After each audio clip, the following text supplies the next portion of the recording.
Welcome back, geographers. How did Western Europe change from a land controlled by loose-knit tribes to a region of monarch-ruled nations? History of the region through 1800. Modern humans have lived in Europe for about 40,000 years. Early peoples were hunters and gatherers, then farmers. As populations grew, settlements became towns. People began making metal tools. They discovered how to make bronze by melting and fusing tin and copper, a process called smelting. Meanwhile, the Romans spread from southern Europe into Western Europe. By AD 14, they controlled France and most of Germany. They controlled most of Britain within 100 years. The Romans brought their language, Latin, and their technologies. Over the centuries, Rome's empire in Western Europe weakened. Huns invaded from the east, driving Germanic peoples westward.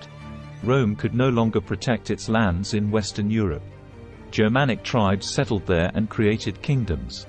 When Christianity became the religion of the Roman Empire in AD 312, it spread quickly throughout the empire. The Roman Catholic Church became a major force in Western European life. It helped preserve order and played a key role in education. As time went on, invaders threatened the region. There were no strong governments. To bring order, the system of feudalism arose. Under this system, kings gave land to nobles. The nobles in turn gave kings military service. Today, we call this period of transition between ancient and modern times the medieval age. One of the most important rituals in medieval society was the religious pilgrimage. This was a visit to places that were central to Christianity, such as Jerusalem. In the late 1000s, Muslims controlled the city. Kings sent great armies to conquer Jerusalem for Christianity. The Crusades, as they were called, failed. Muslims regained control of the city, and their power continued to grow. The Crusaders returned from the east with new ideas. At the same time, the economy of Western Europe was changing. Traders and merchants began to play a bigger role in town life. People with special skills, such as metal smiths and carpenters, began to organize guilds. Guilds were not as powerful as the noblemen or the church, but they helped towns grow stronger. During the 100 Years' War, which broke out in 1337, France and England fought over land in France. One of the major developments was the spread of a terrible plague, or disease, called the Black Death. The plague raged in Western Europe for 4 years starting in 1347. Whole towns were wiped out. The Roman Catholic Church was wealthy and had power over many aspects of society. Many wanted to reform, or change, some church practices. One such practice was the sale of indulgences, or pardons for people's sins. A German priest named Martin Luther wrote the 95 Theses, a document attacking this practice. The church expelled Luther for his beliefs, but his ideas spread. His followers became known as Lutherans. The religious movement he started is called the Protestant Reformation. As the Catholic Church's power weakened, England's kings were being forced to share power with a new lawmaking body called Parliament. It was made up of 2 houses.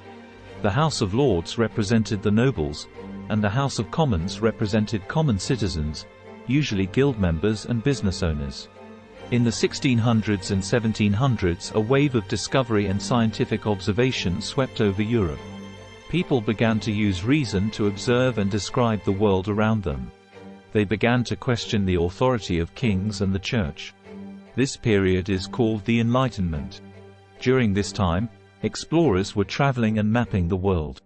Astronomers were mapping the solar system. In 1543, Polish astronomer Nicolaus Copernicus suggested that Earth and the other planets revolved around the Sun. English philosophers such as John Locke and Thomas Hobbes studied society itself. Locke believed that the best form of government was an agreement between the ruler and the people. In 1789, France was a powerful country ruled by a king. Most of the people were peasants who lived in poverty. The growing middle class were angry about not having a voice in government. In July of that year, a revolution limited the king's power and ended the privileges of nobles and church leaders. The Declaration of the Rights of Man and the Citizen was written. This important document stated that the government's power came from the people, not the king. A few years later, the king was executed. Not everyone in France supported the revolution. Violence raged for 10 years. In 1799, a young general named Napoleon Bonaparte took military and political control of the country. With a powerful army, he brought much of Europe under French control. In 1814, France's enemies were able to defeat Napoleon and remove him from power. Change and conflict.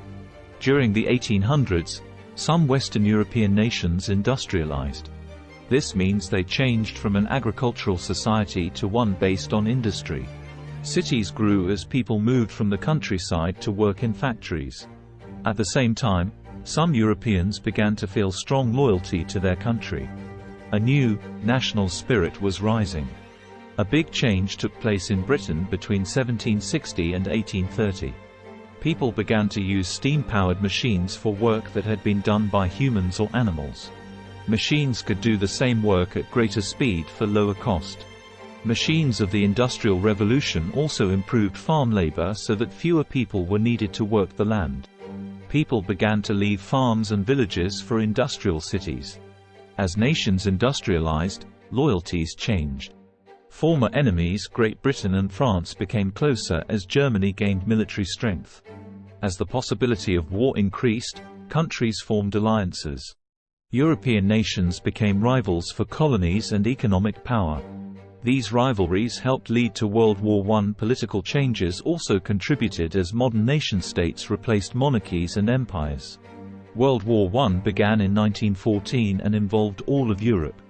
It resulted in millions of deaths and great destruction. Germany lost the war and was found guilty of starting it. The winning countries demanded that Germany pay for damages. The defeat greatly weakened the German economy. Germans believed that they were being punished too harshly for their role in the war. A political radical named Adolf Hitler used the people's anger to gain power. He fueled an aggressive nationalist spirit. By 1933, he was the absolute ruler of Germany. Hitler and his Nazi party believed that the Germans were a superior race. They carried out the Holocaust, the government-sponsored murder of 6 million Jews. Other minorities also suffered under the Nazis. Hitler and the Nazis wanted to build a new German empire. They began to build a military force to do this. War came when Hitler's armies began seizing other countries. World War II stretched far beyond Western Europe. Germany allied with Italy and Japan. They were the Axis powers. The Soviet Union and the United States sided with Britain. They were the Allied powers. American soldiers fought in Europe, Africa, and the Pacific. A combination of American, British, and Canadian troops invaded France in June 1944 and liberated it from Germany. With Hitler's death and Germany's surrender in May 1945, the war ended in Europe. However, it continued in East Asia and the Pacific for another 3 months. It did not end until the United States used atomic bombs on the Japanese cities of Hiroshima and Nagasaki. During the war, between 40 million and 60 million people died. More civilians died than military forces.